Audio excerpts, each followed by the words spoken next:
Are you undecided of whether to go for engineered or LVT? LVT flooring is a type of vinyl flooring. It mimics the look of natural materials like wood or stone. It's composed of multiple layers, including a wear layer for durability and a printed design layer.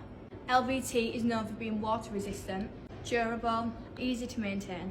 Engineered wood flooring, on the other hand, is made of a real wood veneer, layered on top of a plywood core. It provides natural beauty and warmth like hardwood flooring, with added stability due to its layered construction. However, engineered wood is more likely to become water damaged.